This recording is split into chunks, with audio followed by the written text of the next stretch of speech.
കണ്ണുകൾ തുറന്ന കർത്താവിങ്കിലേക്ക് തന്നെ നോക്കാം. ഇതാ കർത്താവ് നിന്നെ കാണുന്ന സമയം. ഈ ദിവ്യകാരുണ്യം ദൈവത്തിൻ്റെ കണ്ണാണ്. ഈ ഭൂമിയിലെ ദൈവത്തിൻ്റെ കണ്ണുകളാണ് ഈ ദിവ്യകാരുണ്യം. തന്നെ സ്നേഹിക്കുന്നവരുണ്ടോ എന്ന് കർത്താവ് തിരഞ്ഞുകൊണ്ടിരിക്കുക. എന്തിനാണെന്നറിയാവോ? കരുണ കാണിക്കാൻ വേണ്ടിയിട്ട്, സ്നേഹിക്കാൻ വേണ്ടിയിട്ട്. നമ്മുടെയൊക്കെ ജീവിതത്തിൽ ഒരു ദൈവാനുഭവം സമ്മാനിക്കാൻ വേണ്ടിയിട്ട്. നമ്മുടെ വേദനകളിലും നമ്മുടെ സങ്കടങ്ങളിലും നമ്മുടെ ദുഃഖങ്ങളിലും ദുരിതങ്ങളിലും നമ്മളോട് ചേർന്നിരിക്കാൻ ഞാനുണ്ടെന്ന് പറയാൻ വേണ്ടിയിട്ടാണ് കർത്താവ് നമ്മളെ തേടുന്നത്. ഇതാ കർത്താവ് നമ്മളോട് പറയുന്ന വാക്കുകളൊന്ന് ശ്രദ്ധിച്ചേ. യോനാ പ്രവാചകൻ, കർത്താവ് തൻ്റെ ജനത്തോട് അവർ വിലപിച്ചപ്പോ, അവരുടെ തെറ്റിനെ ഓർത്തും അനുതപിച്ചപ്പോ അവരോട് കരുണ കാണിച്ചില്ലേ? അപ്പൊ യോനാ പറയുന്നൊരു കാര്യമുണ്ട്. കർത്താവേ, അവിടുന്ന് ദയാലുവും കാരുണ്യവാനും ക്ഷമാശീലനും സ്നേഹനിധിയും ശിക്ഷിക്കുന്നതിൽ വിമുഖനുമാണെന്ന് ഞാൻ അറിഞ്ഞിരുന്നു. പ്രവാചകൻ പറയാണ്, അങ്ങ് ദയാലുവാണ്, ദയ കാണിക്കുന്നവനാണ്. അവിടുന്ന് കാരുണ്യവാനാണ്, കരുണ കാണിക്കുന്നവനാണ്. അങ്ങ് ക്ഷമാശീലനും സ്നേഹനിധിയും ശിക്ഷിക്കുന്നതിൽ വിമുഖനുമാണെന്ന് ഞാൻ അറിഞ്ഞുവെന്ന്. ദൈവത്തിന്റെ സ്വഭാവമായി പറഞ്ഞുകൊണ്ടിരിക്കുന്നത്. അവിടുന്ന് ശിക്ഷിക്കുന്നതിൽ വിമുഖനാണ്, അവിടുന്ന് കരുണ കാണിക്കുന്നവനാണ്, അവൻ ദയാലുവാണ് എന്നാണ് യോനാ പ്രവാചകൻ പറഞ്ഞത്. സത്യമല്ലേ? നിനിവേ ദേശം തങ്ങളുടെ പാപത്തെ ഓർത്ത് നിലവിളിച്ചപ്പോ, അനുതപിച്ചപ്പോ, തങ്ങളുടെ തെറ്റുകുറ്റങ്ങൾ ഏറ്റുപറഞ്ഞപ്പോ, തങ്ങൾക്ക് പറ്റിയ വീഴ്ചകൾ ദൈവസന്നിധിയിൽ ഓരോന്നോരോന്നായി നിരത്തിയിട്ട്, ദൈവമേ, ഞങ്ങൾക്ക് തെറ്റുപറ്റി, ഞങ്ങൾക്ക് വീഴ്ചകൾ പറ്റി, ഞങ്ങൾ ഇടറിപ്പോയവരാണെന്ന് ചങ്കുപൊട്ടി കരഞ്ഞ് നിലവിളിച്ച് അനുതപിച്ച് ഏറ്റുപറഞ്ഞപ്പോ അവരുടെ മേൽ അയക്കുമെന്ന് പറഞ്ഞ ശിക്ഷ കർത്താവ് എടുത്തു മാറ്റിയില്ലേ? മക്കളെ, നമ്മൾ ഇന്ന് കടന്നു പോകുന്ന പല ജീവിതത്തിന്റെ തകർച്ചകളുടെ പിന്നാമ്പുറങ്ങളിൽ ചില പാപത്തിന്റെ കണക്കുകൾ ഉണ്ടാകാം. നമ്മൾ അനുഭവിക്കുന്ന പല രോഗങ്ങളുടെയും തടസ്സങ്ങളുടെയും ജീവിത പ്രതിസന്ധികളുടെയും പിന്നാമ്പുറങ്ങളിൽ ഒരുപക്ഷെ ചില പാപത്തിന്റെ കണക്കുകൾ ഉണ്ടാകാം. നമ്മുടെ ജീവിതം അഭിമുഖീകരിക്കുന്ന അപകടങ്ങളുടെയും അനർത്ഥങ്ങളുടെയും പിന്നിൽ ചില പാപത്തിന്റെ കണക്കുണ്ടാകാം. വചനത്തിലൂടെ പറഞ്ഞില്ലേ, ഒരുവൻ പാപം ചെയ്താൽ കർത്താവ് അവനെ ശിക്ഷിക്കും. അവനെ ശിക്ഷിക്കുമ്പോ അവന്റെ വേണ്ടപ്പെട്ടതിനെ പോലും കർത്താവ് കീടത്തെ പോലെ നശിപ്പിക്കുന്നുവെന്ന്. അവന് വേണ്ടപ്പെട്ടതിനെ പോലും കർത്താവ് കീടത്തെ പോലെ നശിപ്പിക്കുന്നു എന്നാ പറയുന്നത്. കർത്താവേ, പാപത്തിന്റെ വഴികളിലൂടെ ഇന്നലകളിൽ സഞ്ചരിച്ചിട്ടുള്ളവരാണ് ഞങ്ങൾ. ഇന്നും ഒരുപക്ഷെ സ്വകാര്യ പാപത്തിന്റെ വഴികളിലൂടെ സഞ്ചരിക്കുന്നവരാണ് ഞങ്ങൾ. വചനത്തിലൂടെ കൃത്യമായിട്ട് യോനാ പ്രവാചകന്റെ പുസ്തകത്തിൽ അങ്ങ് എഴുതി വെച്ചിട്ടുണ്ടല്ലോ, ഓരോരുത്തരും തങ്ങളുടെ ദുർമാർഗത്തിൽ നിന്നും അക്രമങ്ങളിൽ നിന്നും പിന്തിരിയട്ടെ. അപ്പോൾ ദൈവം മനസ്സ് മാറ്റി തന്റെ ക്രോധം പിൻവലിക്കുകയും അങ്ങനെ നാം നശിക്കാതിരിക്കുകയും ചെയ്തേക്കാം. തങ്ങളുടെ ദുഷ്ടതയിൽ നിന്ന് അവർ പിന്തിരിഞ്ഞു എന്ന് കണ്ട് ദൈവം മനസ്സ് മാറ്റി അവരുടെ മേൽ അയക്കുമെന്ന് പറഞ്ഞ തിന്മ അയച്ചില്ല. ഇതാണ് യോനാ പറഞ്ഞത്. നീ കരുണാമയനാണ്, നീ ദയാലുവാണ്, കോപിക്കുന്നതിൽ വിമുഖനാണ്,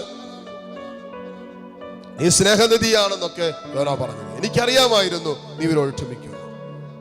മക്കളെ, എത്ര വലിയ പാപം ചെയ്താലും, എത്ര കൊടിയ പാപം ചെയ്താലും, ഏത് പാപത്തിന്റെ ഏതറ്റം വരെ നമ്മൾ പോയി എന്ന് പറഞ്ഞാലും അനുദപിക്കാൻ തയ്യാറാണെങ്കിൽ, തിരിച്ചു വരാൻ തയ്യാറാണെങ്കിൽ നമ്മുടെ ഐശ്വര്യം പുനഃസ്ഥാപിക്കാമെന്ന് പറഞ്ഞ കർത്താവ് ഇതാ നമ്മുടെ കൂടെയുണ്ട്. ഇവൻ വാഗ്ദാനങ്ങളിൽ വിശ്വസ്തനായ ദൈവമാണ്. ആ കർത്താവ് ഇതാ നമ്മുടെ കൂടെ നിൽക്കുന്ന സമയമാണ്. നഷ്ടപ്പെട്ടതൊക്കെ തിരിച്ചു തരാൻ കഴിവുള്ളവനായ കർത്താവ്. നിന്റെ ജീവിതത്തിൽ നിന്നും കഴിഞ്ഞ കാലങ്ങളിൽ പടിയിറങ്ങിപ്പോയ ദൈവാനുഗ്രഹത്തിന്റെ വഴികളെല്ലാം നിനക്ക് തിരിച്ചു തരാൻ കഴിവുള്ളവനായ ജീവിക്കുന്നവനായ കർത്താവ് ഇതായി അൾത്താരയിലുണ്ട്. കരുണ കാണിക്കുന്ന ദൈവം, കരുണ കാണിക്കുന്ന കർത്താവ് എന്ന് പറഞ്ഞാൽ നമ്മൾ അർഹിക്കുന്നതിലും ഉപരി നമ്മെ സ്നേഹിക്കുന്ന ദൈവം.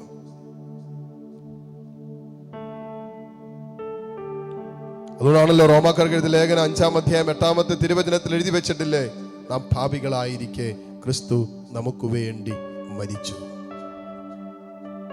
നോക്കിക്കേ, നാം പാപികളായിരിക്കെ ക്രിസ്തു നമുക്ക് വേണ്ടി മരിച്ചു. അങ്ങനെ ദൈവത്തിന്റെ അനന്തമായ സ്നേഹം യേശു ക്രിസ്തുവിലൂടെ ദൈവം നമുക്കായി വെളിപ്പെടുത്തി. ഇതാണ് ദൈവത്തിന്റെ കരുണ. നമുക്ക് എന്തെങ്കിലും യോഗ്യതയുണ്ടോ? മക്കളെ ഒന്ന് ആലോചിച്ച് നോക്കി. ഇപ്പോൾ ഈ ദിവ്യകാരുണ്യത്തിന്റെ മുമ്പിൽ, പരിശുദ്ധനായവന്റെ മുമ്പിൽ നിൽക്കാൻ നമുക്ക് എന്ത് യോഗ്യതയുണ്ട്? നമ്മുടേതായ എന്തെങ്കിലും യോഗ്യത കൊണ്ടാണോ നമുക്കിപ്പോ കർത്താവിന് മുമ്പിൽ നിൽക്കാൻ പറ്റുന്നത്? നമുക്ക് എന്തുണ്ട് അഹങ്കരിക്കാൻ? മനുഷ്യ, എന്തുണ്ട് നിനക്ക് അഹങ്കരിക്കാൻ? പൊടിയും ചാരവുമായ മനുഷ്യ, ചുടുകാറ്റടിക്കുമ്പോൾ വാടിപ്പോകുന്നതല്ലേ നിന്റെ ജീവിതമെന്നല്ലേ വചനം പറയുക. അപ്പോ നമുക്ക് അഹങ്കരിക്കാൻ ഒന്നുമില്ല. നമ്മുടെ യോഗ്യത കൊണ്ട്, നമ്മുടെ കഴിവ് കൊണ്ട് ഒന്നും നേടിയതല്ലെല്ലാം. എല്ലാം ദൈവത്തിന്റെ കരുണ കൊണ്ട്, ആ കാരുണ്യത്തിൽ ദൈവം നമുക്ക് അനുവദിച്ചതാണ്, സമ്മാനിച്ചതാണ്. ഈശോയെ, നിന്റെ കാരുണ്യത്തിനും നിന്റെ സ്നേഹത്തിനൊക്കെ ഞങ്ങൾ ഇതാ നന്ദി പറഞ്ഞു പ്രാർത്ഥിക്കുന്നു. നിന്റെ കാരുണ്യത്തിന് ഞങ്ങൾ നന്ദി പറയുന്നു. ഈശോയെ, ഞങ്ങളുടെ പാപത്തിന്റെ വഴികളെ ഉപേക്ഷിക്കാൻ നീ ഞങ്ങൾക്ക് ശക്തി തരണമേ. കൃപയുടെ വഴിയിലൂടെ സഞ്ചരിക്കുവാൻ, ദൈവസ്നേഹത്തിന്റെ വഴികളിലൂടെ നടക്കുവാൻ, കർത്താവിന്റെ കാരുണ്യത്തിൽ നിരന്തരം ആശ്രയിച്ച് ഓരോ സ്റ്റെപ്പും മുന്നോട്ട് വയ്ക്കുവാൻ പരിശുദ്ധാത്മാവേ ഞങ്ങളെ സഹായിക്കണമേ. അതിനായി പാപത്തിന്റെ വഴികളോട് വിട പറയുവാൻ, പാപം മൂലം ഞങ്ങളുടെ ജീവിതത്തിന്റെ മേൽ കടന്നു വരാൻ സാധ്യതയുള്ള അനർത്ഥങ്ങള്, അസ്വസ്ഥതകള്, ജീവിതത്തിന്റെ തകർച്ചകളിൽ നിന്നൊക്കെ കർത്താവേ നീ ഞങ്ങളെ കൈപിടിച്ചുയർത്തണമേ. ഞങ്ങളെ സ്നേഹത്തോടെ കടാക്ഷിക്കണമേ. പ്രാർത്ഥിക്കാം. ചില മേഖലകളിൽ വിശുദ്ധീകരണം ആവശ്യമുള്ളവരാകാം നമ്മൾ. ചില മേഖലകളിൽ ഒരു വീണ്ടെടുപ്പ് ആവശ്യമുണ്ടാകാം. ചില ബന്ധന കെട്ടുകളൊക്കെ അഴിയപ്പെടേണ്ടതുണ്ടാകാം. ചില പാപത്തിന്റെ ചങ്ങലകൾ അഴിയേണ്ടതുണ്ടാകാം. ചില ദുശീലങ്ങളുടെ കെട്ടുകൾ അഴിയേണ്ടതുണ്ടാകാം. ചില സ്വകാര്യ പാപങ്ങൾ നമ്മുടെ ജീവിതത്തിൽ നിന്ന് വിശുദ്ധീകരിക്കപ്പെടേണ്ടതുണ്ടാകാം. നമ്മൾ മനസ്സിലും ചിന്തകളിലും ഹൃദയത്തിലൊക്കെ താലോലിച്ചു കൊണ്ടിരിക്കുന്ന ദൈവസ്നേഹത്തിനും അവന്റെ പരിശുദ്ധിക്കും ചേരാത്തതെല്ലാം കർത്താവേ നിന്റെ പരിശുദ്ധ രക്തം കൊണ്ട് ഇപ്പോൾ കഴുകണമേ എന്ന് പ്രാർത്ഥിക്കുന്നു. നിന്റെ തിരുരക്തം കൊണ്ട് ഇപ്പോൾ കഴുകണമേ, വെടിപ്പാക്കണമേ. നിർമ്മലമായൊരു ഹൃദയം ഞങ്ങൾക്ക് തരണമേ. നിർമ്മലമായൊരു ഹൃദയം ഞങ്ങൾക്ക് തരണമേ. നിന്റെ സന്നിധിയിൽ നിൽക്കാൻ, ചങ്കുറ്റത്തോടെ ചങ്കുറപ്പോടെ നിൽക്കാൻ കർത്താവേ ഞങ്ങൾക്ക് നിർമ്മലമായ ഒരു ഹൃദയം തരണമേ എന്ന് പ്രാർത്ഥിക്കുന്നു.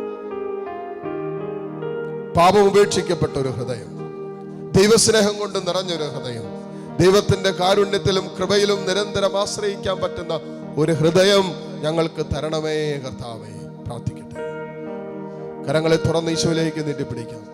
കണ്ണുകൾ തുറന്ന് ദിവ്യകാരുണ്യത്തിലേക്ക് നോക്കാം.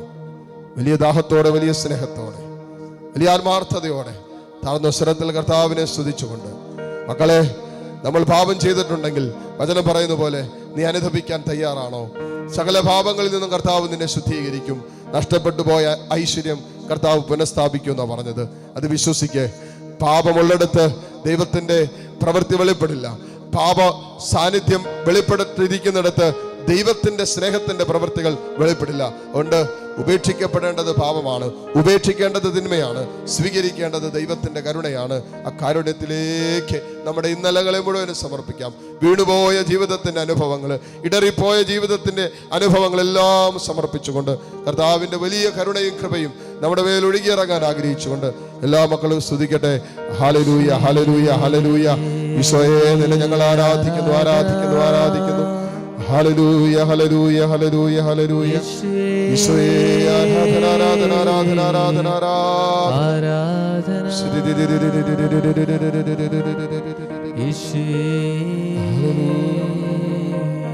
ഈശോയെ ആരാധന, ആരാധന, ആരാധന. ഇതാ ഈ ദിവ്യകാരുണ്യ ഈശോ നമ്മളെ ആശീർവദിക്കുമ്പോൾ മക്കളെ, നിങ്ങൾ കരങ്ങൾ രണ്ടും മാറോട് ചേർത്ത് പിടിച്ചുകൊണ്ട് കണ്ണു തുറന്ന് ദിവ്യകാരുണ്യത്തെ നോക്കി സ്തുതിച്ച് പ്രാർത്ഥിച്ചുകൊണ്ട് ദിവ്യകാരുണ്യ ഈശോയുടെ ആശീർവാദം സ്വീകരിക്കാം. ഹല്ലേലൂയ, ഹല്ലേലൂയ, ഹല്ലേലൂയ, ഹല്ലേലൂയ. ഈശോയെ ആരാധന, ആരാധന.